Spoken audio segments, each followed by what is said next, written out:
Is ons 8x kompos. So hy gebruik ons as 'n lawn dressing.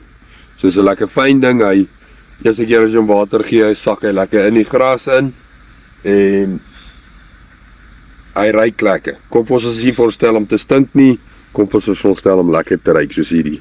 Hy's baie mooi afgebreek soos mense nou kan sien as ek hom so vryf. Kan mens sien daar's nie meer onafgebreekte materiaal tussen hierdie kompos nie. So hierdie kant is ons 13 mil. Hierdie word nou meer gebruik vir as 'n potting area. So hierdie word gebruik as 'n potting of 'n tuinkompos wat ons in die tuine gebruik. Hy's bietjie grower en die fyn is uit, so hy's lekker deurligtig. Op die laaste belt is waar ons onafgebreekte materiaal uitkom.